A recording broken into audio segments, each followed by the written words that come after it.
سلام، من عمو نوروز هستم. حاجی فیروز. دوتاش یکیه؟ هرچی. این ظاهر جدیدن، بچه‌ها امیدوارم که بپسندید. از این به بعد اینجوری واسهتون ویدیو گفتم که از این به بعد اینجوری میخوام ویدیو بذارم، ولی قسمت نبود، گوش نمی‌افتاد. امروز ولاگ قبلیمو آپلود کردم بالاخره و کارهای خونه رو انجام دادم، لباسا رو شستم، خیلی زحمت کشیدم. الان میخوام آماده شم که برم یه جای هیجان انگیز. البته برای من هیجان انگیزه. بکنم وقتی آدم ماسک میزنه با حرف بزنه اگه اشتباه نکنه. حالا بعد میام. خداحافظ. اوکی من برگشتم. خب داشتم گفتم که امشب کنم یه جایی که برای خودم هیجان انگیزه. یکی از دوستام استندآپ کمدی شو داره. یعنی یه بار فکر کنم باره جایی که داریم میریم.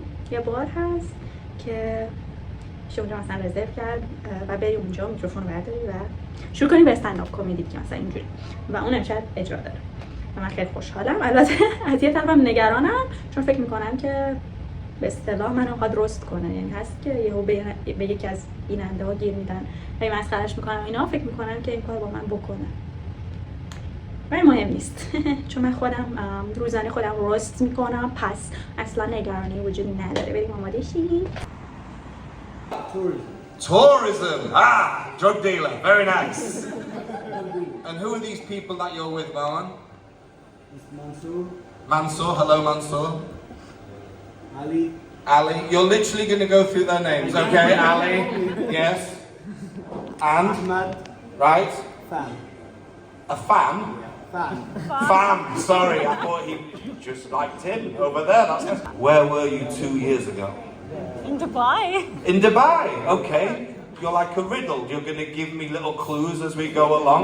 What were you doing in Dubai 2 years ago? I was traveling to Dubai.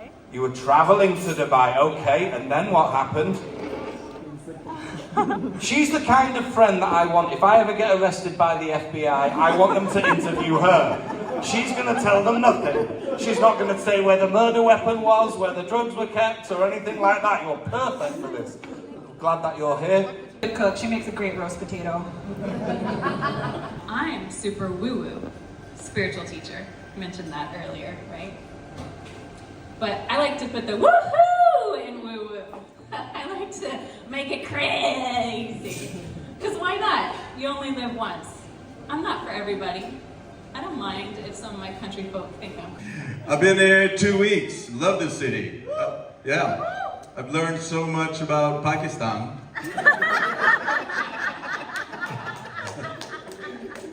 When I see an adult and a child, I could play the game nanny or parent. Try to match the skin colors. Could it be? It's fun. When I see a man and a woman, I play daughter or girlfriend.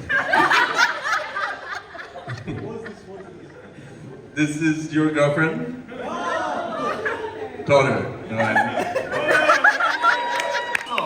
Mansoor. It was just me. I tried to get it going. Go back now. Go get off. We'll try that again. And everyone's going to do. No, go further away. And then it's more exciting than Mansoor. Right. Everybody, on the count of 3, we're going to start chanting Mansoor. 1, 2, 3. Mansoor. Mansoor. Mansoor. Mansoor. Like a rally. Thank you. I brought a lot of my friends today, so you didn't need to do this. Sorry. So I'm dying to go to the bathroom. She's got to call me. Baby, you were perfect 10. I wanna get there. Can I get down so I can wait? So I can let you work it. No diggity. We got to bag it up, yo. I like the way you fall.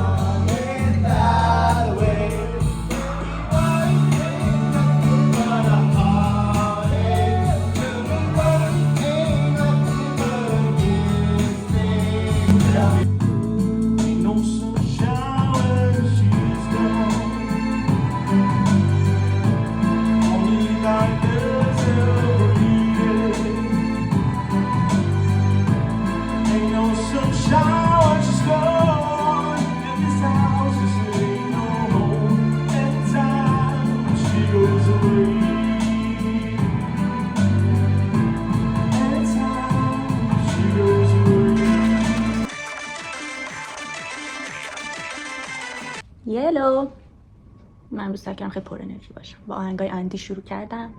الانم منتظرم تاکسی برسه برم سر کار. اول هفته مبارک، یعنی تسلیت در واقع.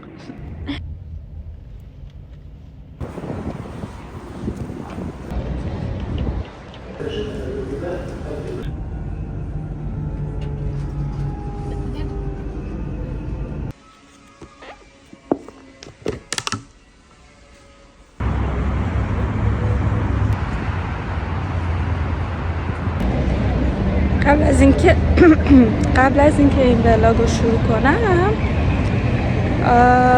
یه موضوعی توی ذهنم بود که گفتم حتما توی این ولاگ راجعش حرف بزنم ببینم نظر بقیه چیه.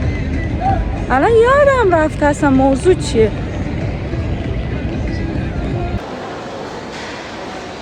خب من بالاخره برگشتم خانه ساعت 10 شب. موضوع هم یادم اومد. 2 تا موضوع هست میخوام راجعش صحبت کنم، ولی توی این قسمت صحبت نمیکنم چون که بعد برم دوش بگیرم بخوابم صبح بعد برم سر کار. اینو بهتون نگفته بودم. مغزم دیگه کلا رد داده. خب بعد رفته بودم از این مغازه‌ای که سیم کارت میفروشن برای یکی از دوستام سیم کارت بخرم. بعد یارو بهم کلی با هم حرف زد و فلان اینا. بعد گفت که امارات آیدیت باهات همین کارت ملی اینجایی. گفتم که آره. بعد کیفم باز کردم. شما تصور کن کیف اینقدی. خب اینجوری بازش کردم. کردم تو کیفم همینجوری کارتی دارم بهش دادم. بعد اصلا کارت مترو بود. خب بعد اصلا متوجه نشدم که مثلا هم چیکار میکنم. دیدم یارو خیلی بد یعنی عجیب داره نگاه میکنه. من اینجوری که چرا بهش کارتو دادم دیگه چرا ادامه نمیده. بعد یکم صبر کرد که من متوجه بشم. اینجوری شدم اینجوری ازش گرفتم. بعد گفت نگران نباش هیچکی ندید منم یادم میره. گفتم تو رو خدا یادت بره. گفت خیلی کیوتی. من کیوتم؟ منظورش این بود که احمقم؟ فکر کنم منظورش این بود که خیلی. به هر حال شب بخیر. خداحافظ.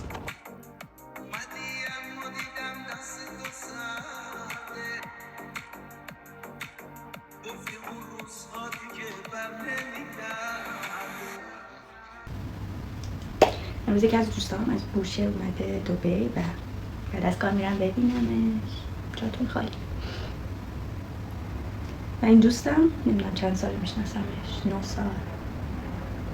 یعنی زمان مدرسه میشناختمش و اولش دوستیمون مجازی شروع شده. من هیچ وقت تو زندگیم از نزدیک ندیده بودمش تا فکر کنم 1-2 سال پیش تو شیراز دیدمش از نزدیک. و با همه دوستام هم دوست شد. الانم اینجاست. همین دیگه. بریم.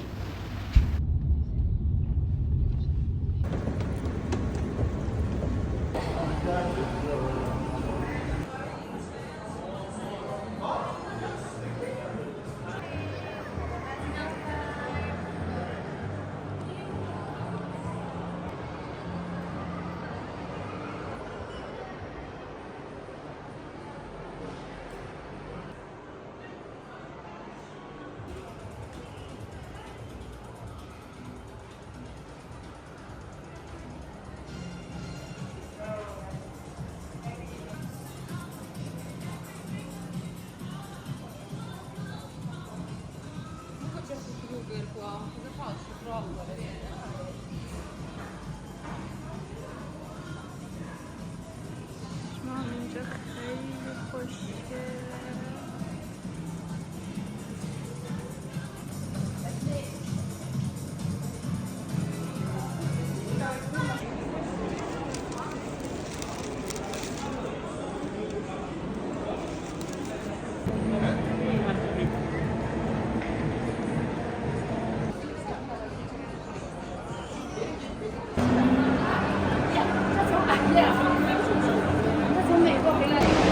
نم دوستم مسافری از بوشه. خوبی؟ خوبم. تو خوبی؟ تو چند سال با من دوستی؟ من فکر کنم 1-2 سالی هست. الکی 10 سال. خوش اومدی به دبی. روزی همه. مرسی. چی شدی؟ تبدیل به چی شد؟ عکس مگه نبود؟ تبدیل به فیلم. چه اشکال داره؟ تبدیل به چی شد؟ نه بابا. بیا بابا ایرانی هم.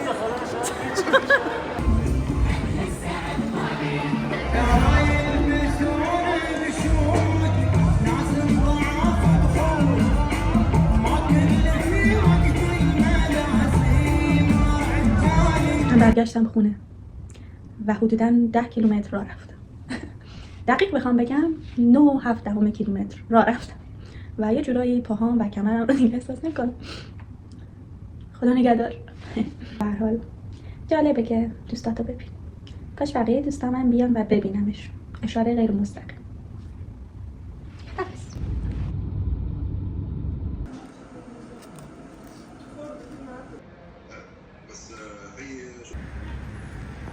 های من فقط به امید این که فردا رو برم سر کار و پس فردا تعطیلم تونستم از خواب بدار. بعد داشتم آماده میشدم اولین کیفم ببینید اینا مامان دوستام بهم هدیه داده، خیلی خوشگله، خیلی دوستش دارم.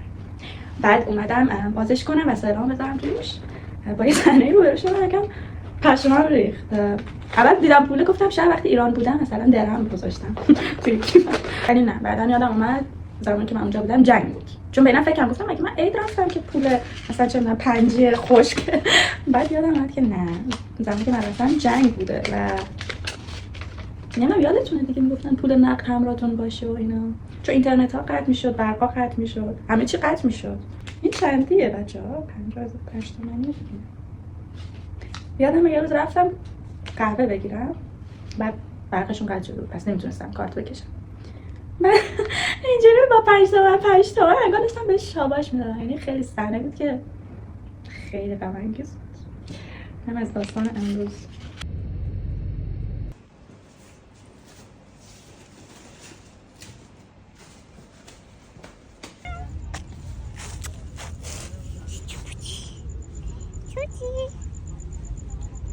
جوجی من کیه جوجی من، جوجی چقدر خوشگلی جوجی.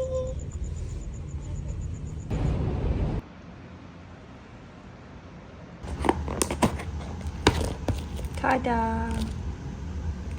سرشک یکم از کنارش رد شده گذر کرد. یعنی فکر کنید بیایی یه میمونی اینجا، نه به این وقت انقدر فشار زیاده. من از تو خونه. های از روز تعطیل بنده که آخرشم نتونستم تصمیم بگیرم چیکار کنم، چون معمولا روزای تعطیل اینجوری هم که نمیدونم بمونم خونه، کار خونه رو انجام بدم، تمیزکاری اونا رو انجام بدم، استراحت کنم یا برم بیرون و از این روز استفاده کنم.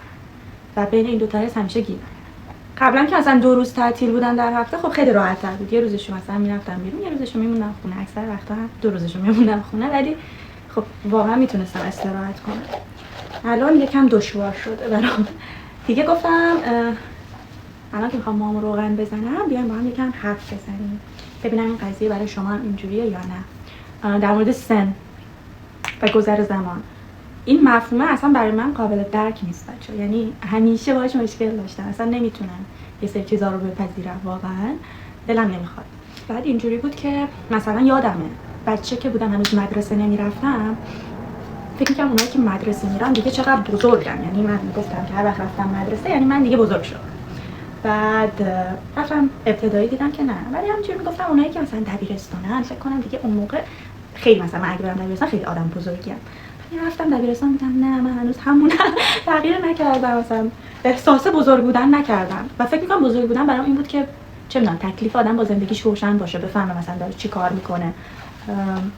بعد همینجوریه میگفتم نه اونایی که دانشگاهن دیگه واقعا بزرگه. یعنی از نظر من اونی که دانشگاه میرفت دیگه اصلا نهایت بزرگی. رفتم دانشگاه دیدم نه خودم بزرگم، نه اونایی که هم کلاسی من، نه اصلا این احساس بزرگ بودن نداشتم. فارغ التحصیل شدم دیدم نه، 25 سالم شد دیدم نه، 26 سالم شد دیدم نه. بعد فهمیدم که نه من هیچ وقت بزرگ نمیشه اینجوری. کلا گذر زمان خیلی برام عجیب غریبه، خیلی خیلی عجیب غریبه. یعنی یکی از کارهایی که خیلی بدم میاد انجام بدم اینه که بخوام حساب کنم مامان بابام چند سالشونه. اصلا نمیتونم اینو بپذیرم که مثلا بابای من الان اینقدر سالشه، مامان من اونقدر سالشه. و نمیدونم بعضی وقتا خودتو مقصر میدونی، یعنی میدونم مقصر نیستی. مثلا من نمیدونم وقتی میبینم که با بزرگم خیلی مثلا سنش گذشته و اینا، بعد زمانی و یادمه که مثلا جوون بود، سر حال تر بود و اینا، احساس میکنم تقصیر منه، من سنم رفته بالا به خاطر همون اونم پیر شده. یا مثلا چه میدونم یه بار یه نفر مثلا بابامو توی شهر دیده بود، برام یه عکس فرستاد که مثلا بگه من باباتو دیدم. بعد عکس مثلا از پشت سر بود و من دیدم مثلا چقدر موهای بابام سفید شده. ببین اون عکس قشنگ منو وارد یه سیاه‌چاله‌ای کرد، خیلی حالم بد بود به خاطر اون عکسه که مثلا می‌دیدم چقدر موهای بابام سیاه شده. تو ذهن من هنوز مثلا بابام موهاش اشتباه گفت من نمیتونم احساساتی حرف بزنم. آره خلاصه خیلی افسردگی گرفتم. یعنی یه سری وقتا به این قضایا که فکر میکنم، مخصوصا بچه‌ها رو دیدی؟ مثلا یه نفر یادت روزی که به دنیا اومده رو بعد چطور قبول میکنی که مثلا الان اونقدر بزرگ شده که خودش راه میره حرف میزنه، میخواد بره مدرسه یا هر چیزی. مثلا هیلدا برای من هنوز کوچولوئه. باورم نمیشه الان مثلا کلاس سوم چهارمه. خیلی همه چی هم سریع هم عجیبه هم کنده، یعنی نمیتونم بفهمم. ولی به نظر من واقعا سال 98 به بعد دوران بعد از نسترنه. واقعا یعنی احساس میکنم که دیگه زندگی معناشو رنگشو همه چیشو از دست داد از اون موقع. نمیدونم شما هم یه چیزی یادتونه که سال 2012 قرار بود دنیا به پایان برسه؟ نوستراداموس پیش بینی کرده بود. من خیلی اون موقع واسش هیجان زده بودم. یعنی یادم برای امین بیدار شده بود نشسته بود پشت مثلا پنجره نگاه می‌کردیم ببینیم چه جوری قراره دنیا به پایان برسه، مثلا طوفان میاد چی میشه، سیل چیه، و هیچی نشد. خیلی به نظر من موقع اصلا دنیا باید تموم میشه. آره نمیدونم یعنی سن و گذر زمان برای شما هم عجیب غریب هست، چون به نظر من اصلا بهتر راجبش فکر نکنم. نه من از روغن تراپی امروز هم یکم ماینکرافت بازی کنم. خب واسه بیا برام توضیح بده اینجا چیه؟ درود دوباره. این کیس دفعه اول خیلی خوش اومدید. این جدیدترین کار ما هست. اینجا نمایشگاه خودروهای لوکس و لیمیتد ادیشن هست که شما میتونید داخل ماینکرافت ببینید. این مدل تولید 2008 هست. فقط دو نمونه ازش وجود داشت که یکیش اون قره که آماده استفاده، یکی دیگه هم این برای مواردی که استفاده. خب اینا تماما آماده استفاده داره. بیمه شخص سالس، بیمه بدنه کامل میتونید ببرید استفاده کنید. این یه دونه که اینجاست که بهش دقت نکنید. خودروی دیگه ببخشید این چیه؟ به ما گفتن لوکس. این حالا دیگه فرایدی چیزی. این حالا برای بچه‌ها که میان اینجا کار میکنن. حتی میگم بیرون این یکی هم که می‌بینید یک نمونه کمیابه که به سختی رام شده. کلی گندم خرجش کردیم، کلی حویج طلایی بهش دادیم و اجازه داره یه زین بذاریم باشه. خیلی خوشگل. دیگه میشه نمایشگاه. اینم حالا برش نیاد. اسب شخصی هست. ذره وحشیه. یه ذره وحشی هست ولی تو دلش چی نیست. تو مسیر نمیذارد. خیلی خوشگله. اسباتی. ببریدش دیگه. اینجا نمایشگاه ما هست. اگر اسبی دارید که نمیتونید بفروشید بیاید بذارید اینجا میبینید که بچه‌ها خرابولن. شما بچه‌ها اینم یکی از کارهای هالووین بود. حالا کم کم کریسمسیش میکنیم. کم با تأخیر. بله. درو ببندیم خداحافظی. دعوت شدم به ایونت لانچ باکس.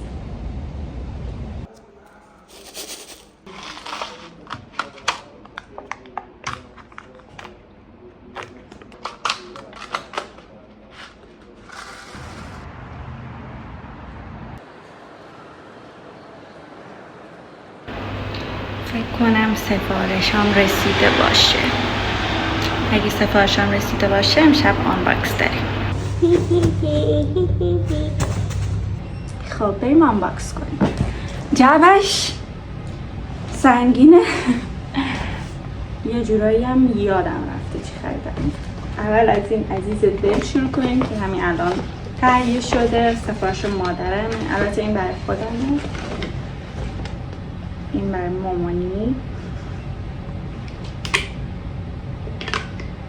اگه بوی پاستیلی، آدامسی و اینا شیرین دوست دارین خدا نگهدارتون باشه که دوست دارین.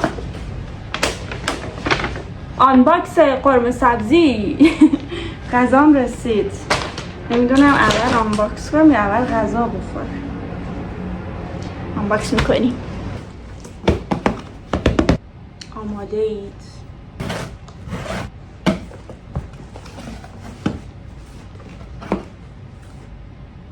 مشخصا این اولیاش کفشه. باز شود دیده شود بلکه پسندیده شود.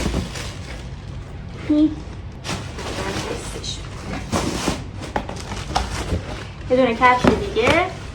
به احترام و سلیقه دوستان مثل ارغوان.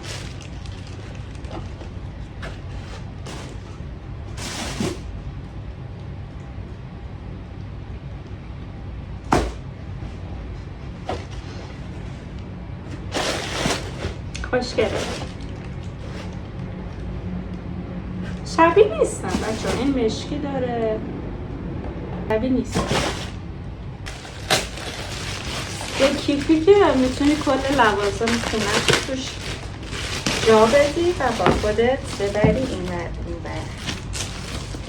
چطوره؟ خوشگله دیگه کاربردیه این منظره.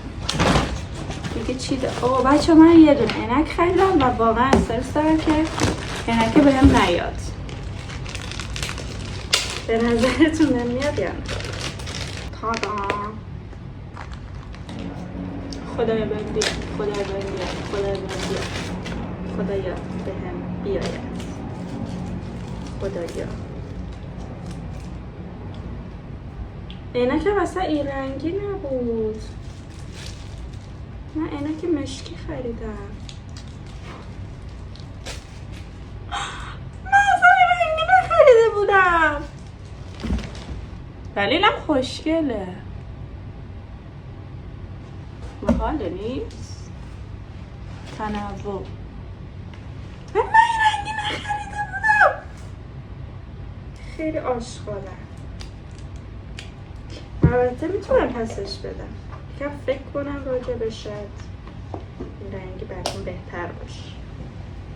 دیگه از اونجایی که بنده یک عدد خانم پدلی هستم، پدل باز، برای خودم لباس پدل تهیه کردم که در دامن بعدم میپوشمش. ببینم سایزم میاد. الان حوصله ندارم. الان تیشرت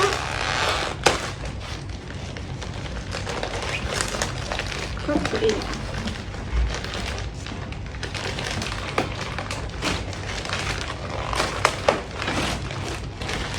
به این شخصیت وحشی نمیاد دامن رو پوشه بسته.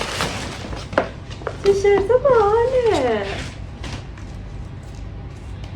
تیشرت باحاله. ببینیدش. فکر کنم به دامن من بیاد.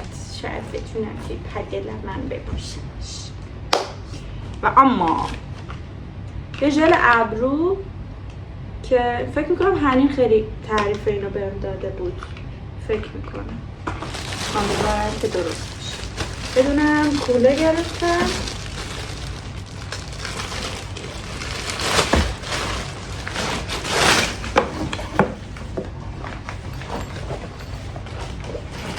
هم برم مدرسه. و یه دونه شلوار که امیدوارم واقعا تنظیم باشه. اینو باید بپوشم.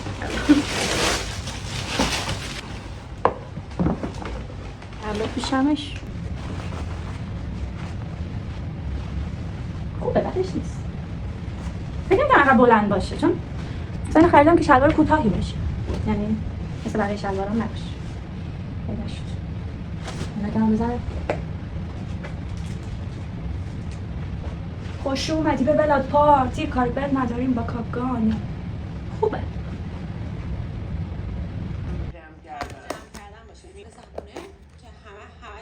خوب بگیریم از آدمایی که دنبالشون می‌کنیم و اینا. دنبالش نمی‌کردم. به دلیل شغلم چیز دیگه باشه اینا انجام بدم ولی به عنوان یک کار استوری بکشم. باش. منو توی فراری کفشمو ببینید.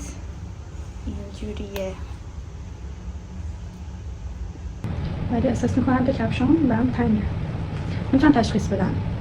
مثلا بچه بودم میرفتیم کفش فروشی، بابا اینجوری می‌نشستیم که انگشت اینو که کفش رو اینجوری می‌کرد ببینه جا داره یا نه. بعد مثلا می‌فهمیدیم اندازه‌مه یا نیست. الان نیاز دارم یا نه این کار کنه چون نمیتونم تشخیص بدم. چطوره کفش؟ اینم هست. ایش. و دوستان که حرف زدم بهم گفتن عینک باحاله که مثلا میگشت.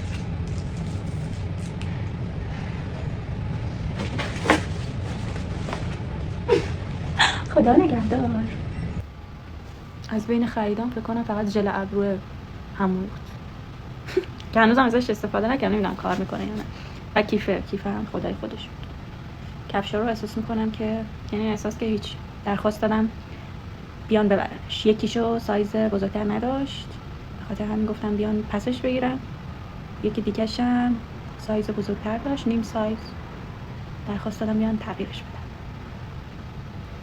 حتی تیشرت هم اون چیزی نبود که میخواست، حتی دامنه، عینکه هم که نگهش میدم، عینکه احساس کردم باحال.